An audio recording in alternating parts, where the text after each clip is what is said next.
சரவண மீனாட்சின்னு ஒரு தொடரில் நடிச்சுட்டு இருந்தேன். நம்ம சிவகங்கை மாவட்டத்துக்காரர் தான் அது கதை வசனம் எழுதுவார். எனக்கு என்ன டைலாக் போட்டிருக்கு தெரியுங்களா? இந்த இடத்தில் ஞானசம்பந்தன் பேசிக்கொள்வார்னு போட்டிருக்கோம். அப்படின்னா என்ன அர்த்தம்னா நானா டைலாக் பேசிடலாம். அவர் அவ்வளோ உரிமை கொடுத்துருப்பாரு. நான் இடம் கிடைக்கிறப்பெல்லாம் திருக்குறள் போட்டுருவேன். அன்பு மரணம் உடைத்தாய் நில்வாழ்க்கை பண்பும் பயனும் அது உனக்கு தெரியுமா அப்படின்னு அந்த கேரக்டரை கேட்பேன். இந்த தொடர் ஒளிபரப்பான நேரத்தில்ங்க மறுநாள் எனக்கு ஒரு 1000 ஃபோன் வந்திருக்கும். யார் வீட்டு பெண்கள் எனக்கு ஃபோன் பண்ணுறாங்க, நீங்கள் திருக்குறள் நல்லா சொல்கிறீங்க, நீங்கள் அருமையாக திருக்குறள் சொன்னீங்க. எனக்கு அழுகையே வந்துருச்சு. ஏமா 30 வருஷமாக மேடையில் திருக்குறள் தானே சொல்கிறேன். அப்படிதான் மேடையில் சொல்லி யாருக்காப்பா, நீங்கள் டிவியில் நாடகத்தில் சொல்கிறீங்க, அதுதான் முக்கியம். பார்த்தீங்களா, அவங்க ஊடகத்தில் பேசணும், அதுதான் முக்கியம். அந்த தொடர் வந்துட்டு இருக்கப்ப நானும் என் மனைவியும் மீனாட்சி பொங்கல் போட்டு வெளியே வந்தோம். மதுரையில் ஒரு அம்மா வேகமாக ஓடியாந்து என்கிட்ட அந்த அம்மாவை கூட்டு இல்லையா அப்படின்னு கேட்டுச்சு. எந்த அம்மாவை? சரவண மீனாட்சியில் வருவேன்ல. நான் நல்ல வேளை எங்கள் வீட்டுக்காரம்மா முன்னாடி போயிடுச்சு, இல்லைன்னா கோயிலில் குழப்பம் விளைவித்தேன் பூசாரியை தாக்கினேன்னு ஆயிருக்கும். இருக்கட்டும், ஊடகங்களும் தேவையாக இருக்குங்க. இது நாம் பயணப்பட்டுக்கிட்டு, அதுவும் போக நான் யூடியூப் இப்போ நடத்திக்கிட்டு இருக்கேன். G Gnanasambandan YouTube channel.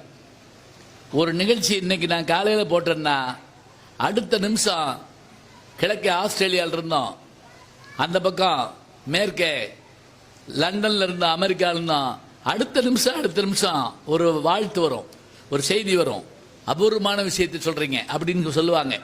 அப்ப உலகம் முழுவதும் இதை என்னால் சொல்ல முடிகிறது என்று சொன்னால் ஊடகங்கள் அத்தனை பெரிய பெருமையை செய்கின்றன.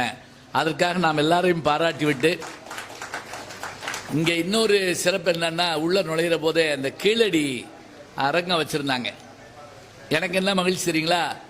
அது தோண்டப்படுறப்ப நான் போயிருக்கேங்க.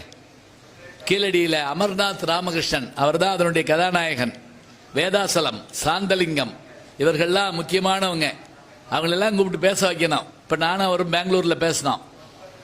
அவங்க அதை தோன்ற போது, இப்போ என்னை சுற்றி காட்டுற போது, இந்த பாருங்க இதெல்லாம் அங்கே எடுத்துருந்தாங்க. நான் சொன்னேன், இது அங்கேயே நான் பார்த்துருக்கேன், இப்போ நீங்கள் கொண்டு வச்சிருக்கீங்க, நான் வாரம் அங்கே போயிடுவேன் கீழடி. என்ன பெருமை தெரியுங்களா? கீழடி தோண்டப்பட்ட பிறகுதான் நம்முடைய நாகரிகம் எவ்வளவு முந்தியது என்று தெரிகிறது. இன்னும் 4 அடி தோண்டினா தமிழன் தான் ஆதி மனிதன் கண்டுபிடிச்சாலும் கண்டுபிடிச்சிடலாம். அத்தனை பெருமை இருக்குதுங்க, அத்தனை மகிழ்ச்சி இருக்குது. அந்த அரங்கத்துக்கு நம்முடைய பாராட்டை சொல்லி அதனை வரவேற்று சிறப்பிக்கிற அத்தனை பேரையும் பாராட்டி, இன்னைக்கு பட்டிமன்ற நிகழ்ச்சி என்ன தலைப்பு அப்படின்னா, இலக்கியங்கள் காலத்தை வென்று நிற்க காரணம் அதனுடைய படைப்பாளிகளா இல்லை படிப்பாளிகளா? நீங்கள் ஒன்று ஹிந்தி படம் பார்க்குற மாதிரி உட்கார்ந்துருக்கப்படாது, ரெண்டும் ஒன்று தானே.